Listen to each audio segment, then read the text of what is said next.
ಮದುವೆ ಆಗಬೇಕಾದ್ರೆ ಅಂದ್ಕೊಳ್ತೀವಿ ನನ್ನ ಲೈಫ್ ಹೀಗಿರುತ್ತೆ, ಗಂಡ ಹೀಗಿರ್ತಾನೆ, ಹೆಂಡತಿ ಹೀಗಿರ್ತಾರೆ, ನಮ್ಮ ಲೈಫು ಇಬ್ಬರು ಮಕ್ಕಳು ಆಗ್ತಾರೆ, ನಾವು ಹಿಂಗೆ ಬದುಕ್ಬಿಡ್ತೀವಿ ಅಂತ ಅಂದ್ಕೊಂಡು ಅದೇ ಖುಷಿಯಲ್ಲಿ ಮದುವೆ ಆಗಿಬಿಡ್ತೀವಿ. ಆದರೆ ಮದುವೆಯಾಗಿ 6 ತಿಂಗಳಿಗೋ 1 ವರ್ಷಕ್ಕೋ ಕಂಪ್ಲೀಟ್ ಚಿತ್ರಣ ಚೇಂಜ್ ಇರುತ್ತೆ. ಆವಾಗ 2 ವರ್ಷ ಆಗಿರೋ ಡಿವೋರ್ಸಿಗೆ ಅಪ್ಲೈ ಮಾಡ್ತಾನೆ. ನನ್ನ ಕೈಲಿ ಆಗಲ್ಲ ಈ ಸಂಸಾರ ನಿಭಾಯಿಸೋಕ್ಕೆ ಅಂತ ಹೆಂಡ್ತಿನೋ ಗಂಡನೋ ಡಿವೋರ್ಸಿಗೆ ಹೋಗ್ತಾರೆ. ಕೌನ್ಸಿಲಿಂಗ್ ಮಾಡ್ತಿರ್ಬೇಕಾದ್ರೆ ಸರ್ ನನ್ನ ಕೈಲಿ ಆಗ್ತಾ ಇಲ್ಲ ಸರ್, ಮ್ಯೂಚುವಲ್ ಅಂಡರ್ಸ್ಟ್ಯಾಂಡಿಂಗ್ ಆಗ್ತಿಲ್ಲ ಸರ್, ಹೊಂದಾಣಿಕೆನೇ ಬರ್ತಾ ಇಲ್ಲ ಸರ್, ನನ್ನಲ್ಲಿ ಸಣ್ಣ ಸಣ್ಣ ತಪ್ಪುಗಳನ್ನು ಕೂಡ ಹುಡುಕಿ ಜಗಳ ಮಾಡ್ತಾ ಇದ್ದಾರೆ ಸರ್, ಏನು ಮಾಡ್ಬೇಕು ಸರ್ ನಾನು? ಈ ಥರದ್ದು ಸುಮಾರು ಜನ ಕೌನ್ಸಿಲಿಂಗಲ್ಲಿ ನನಗೆ ಮಾತಾಡಿದ್ದು ಉಂಟು.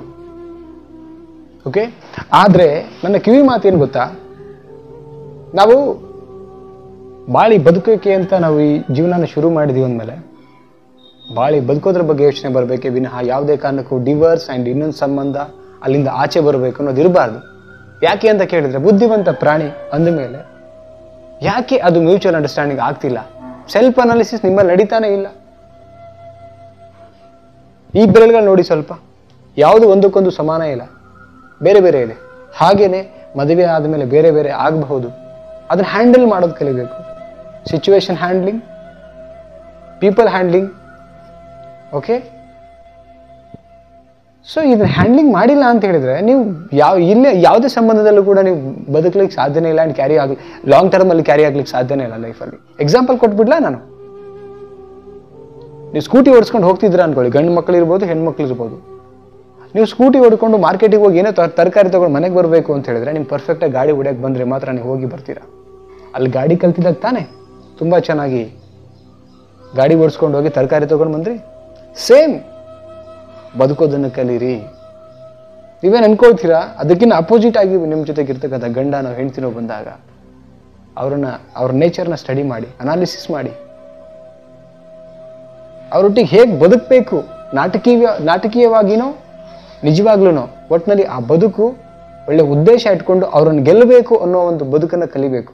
ಆ ಬದುಕನ್ನು ಬದುಕಲಿಕ್ಕೋಸ್ಕರ ಬದುಕನ್ನು ಕಲಿಬೇಕು. ಯಾರೋ ಮುಂದೆ ಚೆನ್ನಾಗಿ ಬದುಕ್ತಾ ಇದ್ದಾರೆ ಅಂತ ಹೇಳಿದ್ರೆ ಬದುಕೋದನ್ನು ಕಲ್ತಿದ್ದಾರೆ. ಕೆಲವರು ಈಸಿಲಿ ಒಬ್ರಿಗೊಬ್ರು ಅಂಡರ್ಸ್ಟ್ಯಾಂಡಿಂಗ್ ಮಾಡ್ಕೊಳ್ತಾರೆ, ಆದರೆ 80% ಅಂಡರ್ಸ್ಟ್ಯಾಂಡಿಂಗ್ ಬರಲ್ಲ ಎಷ್ಟೋ ಫ್ಯಾಮಿಲಿಗಳಲ್ಲಿ. ಆವಾಗ ನೋಡಿ, ಮನುಷ್ಯನಿಗೆ ಎಷ್ಟು ತಾಕತ್ತಿದೆ, ಎಷ್ಟು ಪವರ್ ಇದೆ ಅಂತ ಹೇಳಿದ್ರೆ, ಇವತ್ತು ಇಡೀ ಸೃಷ್ಟಿನಲ್ಲಿ ಏನೇನೆಲ್ಲ ಮಷಿನ್ಗಳು ಕಂಡುಹಿಡಿದಿದ್ದಾರೆ ಎಲ್ಲಾನು ಕೂಡ ಮನುಷ್ಯನೇ ಇವತ್ತು ಹ್ಯಾಂಡಲ್ ಮಾಡ್ತಾ ಇದ್ದಾನೆ. ರೈಟ್ ಅಂದಮೇಲೆ ಮನುಷ್ಯನಿಗೂ ಹ್ಯಾಂಡಲ್ ಮಾಡಬಹುದು. ಅದನ್ನು ಕಲ್ತಾಗ ಮಾತ್ರ ನಿಮ್ಮ ನಾಲೆಡ್ಜ್ ಇದ್ದಾಗ ಇನ್ನೊಬ್ರಿಗೆ ನೀವು ಸಜೆಸ್ಟ್ ಮಾಡ್ಬೋದು. ನಿಮ್ಮಲ್ಲಿ ಹ್ಯಾಂಡ್ಲಿಂಗ್ ಪವರ್ ಇದ್ದಾಗ ಅದು ಗೊತ್ತಿದ್ರೆ ಇನ್ನೊಬ್ಬರನ್ನ ಹ್ಯಾಂಡಲ್ ಮಾಡ್ಬೋದು. ಅದನ್ನೇ ಕಲ್ತಿಲ್ಲ ಅಂದ್ರೆ ಇನ್ನೇ ಹೇಗೆ ಆ ಸಂಸಾರ ನಿಭಾಯಿಸೋಕೆ ಸಾಧ್ಯ? ಅದನ್ನು ಕಲೀರಿ. ಅನ್ಕೊಳ್ತೀರಾ ಗಂಡ ಹೀಗಿರ್ತಾನೆ, ಮಕ್ಳು ಹೀಗಿರ್ತಾರೆ, ಅಥವಾ ವೈಫ್ ಹೀಗಿರ್ತಾಳೆ, ನನ್ನ ಲೈಫ್ ಹಿಂಗೆ ಇದ್ಬಿಡುತ್ತೆ ಅಂತೇಳಿ. ಯಾವುದು ಅನ್ಕೊಂಡಿದ್ದಾರೆ ಇರಲ್ಲ ಸ್ನೇಹಿತರೆ. ಅಲ್ಲಿ ಕಲಿಬೇಕಾಗತ್ತೆ. ಗಂಡನ ನೇಚರ್ನ ಸ್ಟಡಿ ಮಾಡಿ, ಹೆಂಡತಿಯ ನೇಚರ್ನ ಸ್ಟಡಿ ಮಾಡಿ. ಕೆಲವೊಂದ್ಸಲ ನೀವು ಯೋಚನೆ ಮಾಡ್ತಿರೋದೇ ರೈಟ್ ಇರುತ್ತೆ, ಅವ್ರು ಯೋಚನೆ ಮಾಡೋದು ರಾಂಗ್ ಇರುತ್ತೆ, ಆದರೂ ಅವ್ರು ಒಪ್ಕೊಳ್ತಿರಲ್ಲ. ಜಗಳ ಮಾಡ್ತಾರೆ, ಕಿರುಕುಳ ಕೊಡ್ತಾರೆ, ಹೊಡಿತಾರೆ, ಬಡಿತಾರೆ, ಏನೋ ಮಾಡ್ತಾರೆ ನಿಮ್ಮನ್ನ. ಬಟ್ ಯಾಕಾಯ್ತು? ಹೇಗೆ ಕನೆಕ್ಟ್ ಮಾಡ್ಕೋಬೇಕು ಅವ್ರನ್ನ, ಹೇಗೆ ಕನ್ವಿನ್ಸ್ ಮಾಡ್ಬೇಕು ಅವ್ರನ್ನ? ಈ ಸೇಲ್ಸ್ ವಿಚಾರದಲ್ಲಿ ಮಾರ್ಕೆಟಿಂಗ್ ಒಳಗಡೆ ಎಷ್ಟೋ ಜನ ತಲೆಯಲ್ಲಿ ಕೂದಲಿರಲ್ಲ, ಬಟ್ ಭಾಷಣಕ್ಕೆ ಮಾರುವಂಥ ಒಂದು ಕೆಪಾಸಿಟಿ ಮಾತಿಗಿದೆ. ಆ್ಯಂಡ್ ಅವ್ರನ್ನ ಕನೆಕ್ಟ್ ಮಾಡಿಕೊಂಡು ಕನ್ವಿನ್ಸ್ ಮಾಡೋದು ಆಗುತ್ತೆ ಅಂತ ಹೇಳಿದ್ರೆ, ಹಸ್ಬೆಂಡ್ ವೈಫಿಗೆ ಕನ್ವಿನ್ಸ್ ಮಾಡ್ಬೋದು, ವೈಫ್ ಹಸ್ಬೆಂಡಿಗೆ ಕನ್ವಿನ್ಸ್ ಮಾಡ್ಬೋದು. ಪವರ್ ಇದೆ, ಬಟ್ ಯೂಸ್ ಮಾಡೋದು ಗೊತ್ತಿರಬೇಕಷ್ಟೇ. ನಮಗೆ 8 ಲಕ್ಷ ರೂಪಾಯಿ ಕಾರ್ ನಮ್ಮ ಹತ್ರ ಇದೆ ಅಂತ ಹೇಳಿದ್ರೆ ಅದನ್ನು ಡ್ರೈವಿಂಗ್ ಮಾಡೋದು ಪಕ್ಕ ಗೊತ್ತಿರಬೇಕು. ಹಾಗೇನೆ ಬ್ಯೂಟಿಫುಲ್ ಆಗಿರ್ತಕ್ಕಂಥ ಹಸ್ಬೆಂಡ್ ಆ್ಯಂಡ್ ವೈಫ್ ಇದೀವಿ ಅಂದಮೇಲೆ ಬದುಕೋದನ್ನು ಕೂಡ ಕಲ್ತಿರ್ಬೇಕು. ಇವತ್ತು ಎಷ್ಟು ಇದು ಆಗ್ಲಿಕ್ಕೆ ಕಾರಣ ಅಂದರೆ ಲ್ಯಾಕ್ ಆಫ್, ಅಂದರೆ ತುಂಬ ಕಡಿಮೆ ಇದೆ ನಮ್ಮಲ್ಲಿ ಆ ಒಂದು ಹ್ಯಾಂಡ್ಲಿಂಗ್ ಮಾಡುವಂಥ ಒಂದು ಕಲಿಕೆ ಅಂತ. ಅದನ್ನು ಮಾಡಿದಾಗ ಮಾತ್ರ ನಾವು ಬದುಕಲಿಕ್ಕೆ ಸಾಧ್ಯ. ರೈಟ್. ಈಗ ನೀವು ಕಳ್ಳರ ಮಧ್ಯೆ ಸಿಕ್ಕಾಕೊಂಡಿದ್ದೀರಾ, ನಕ್ಸಲೈಟ್ ಈ ಥರ ಒಂಥರ ಯಾರೋ ಕೊಲೆಗಾರರ ಮಧ್ಯೆ ಸಿಕ್ಕಾಕೊಂಡಿದ್ದೀರಾ ಅನ್ಕೊಳ್ಳಿ. ಅಲ್ಲಿ ತಪ್ಪಿಸ್ಕೊಂಡು ಬರುವಂಥ ಜಾಣ್ಮೆ ಇರಬೇಕ್ಯಾ? ಸಾಯೋದಂತೂ ಪಕ್ಕ ಗೊತ್ತು ನನಗೆ, ಆದರೂ ಕೂಡ ಆ ತಪ್ಪಿಸ್ಕೊಂಡು ಬರುವಂಥ ಜಾಣ್ಮೆ ಆದರೂ ನಮ್ಮಲ್ಲಿ ಇರಬೇಕಾಗತ್ತೆ. ನಾವಲ್ಲಿ ತಪ್ಪಿಸ್ಕೊಳ್ಳೋದ್ರ ಬಗ್ಗೆ ತಾನು ಯೋಚನೆ ಮಾಡ್ತೀವಿ. ಅವ್ರ ಕಡೆ ಯಾವುದೋ ಒಂದು ಪ್ರಾಣಿ ಭಯಂಕರವಾಗಿರ್ತದೆ, ಒಂದು ಪ್ರಾಣಿ ಮಧ್ಯೆ ಬಾಯಿಗೆ ಸಿಕ್ಕಾಕೊಂಡ್ರೆ ಅಲ್ಲಿ ಯೋಚನೆ ಮಾಡ್ತೀವಿ, ಹೇಗಾದರೂ ಮಾಡಿದ್ದೇವೆ, ಒಂದು ಐಡಿಯಾ ಕೊಡು, ಇಲ್ಲ ಹೇಗೋ ಒಂದು ತಪ್ಪಿಸ್ಕೊಂಡು ಹೋಗೋಣ ಅಂತೇಳಿ. ಸೇಮ್ ಯೋಚನೆ ಮಾಡಬೇಕು, ಹೇಗೆ ಇದನ್ನು ಹ್ಯಾಂಡಲ್ ಮಾಡಬೇಕು. ಅದು ಆವಾಗ ಮಾತ್ರ ಅಂದ್ಕೊಂಡಿರ್ತೀರ ಲೈಫ್ನಲ್ಲಿ ಲೀಡ್ ಮಾಡ್ಬೋದು.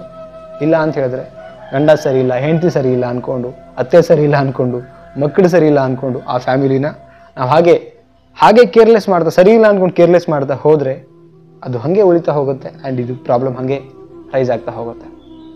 ಇಷ್ಟೇ ಸ್ನೇಹಿತರೆ, ನಾವು ಪ್ರಾಬ್ಲಮ್ನ ಹ್ಯಾಂಡಲ್ ಮಾಡೋದು ಕಲಿಬೇಕು. ಅದು ಕಲಿಬೇಕಂತ ಹೇಳಿದ್ರೆ ಜೊತೆಗಿರ್ತಕ್ಕಂಥ ನೇಚರ್ಗಳನ್ನು ಅರ್ಥ ಮಾಡಿಕೊಂಡು ಅವರೊಟ್ಟಿಗೆ ಹೋಗಿ ಫಸ್ಟ್ ಕನೆಕ್ಟ್ ಮಾಡ್ಕೊಳ್ಳಿ ಆ್ಯಂಡ್ ಅಡಿಕ್ಟ್ ಮಾಡ್ಕೊಳ್ಳಿ ಆ್ಯಂಡ್ ಸರಿಪಡ್ಸೋಕ್ಕೆ ಟ್ರೈ ಮಾಡಿ. ಆಗುತ್ತೆ ಡೆಫಿನೆಟ್ಲಿ ಅಂತ ಹೇಳ್ತಾ ವಿಡಿಯೋ ಬಗ್ಗೆ ನಿಮ್ಮ ಅನಿಸಿಕೆನ ಕಾಮೆಂಟ್ ಸೆಕ್ಷನಲ್ಲಿ ಕಮೆಂಟ್ ಮಾಡಿ ಆ್ಯಂಡ್ ಲೈಕ್ ಮಾಡೋದನ್ನು ಮರಿಬೇಡಿ.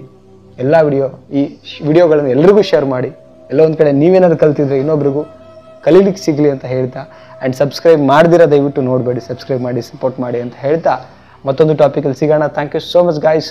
ಬಾಯ್.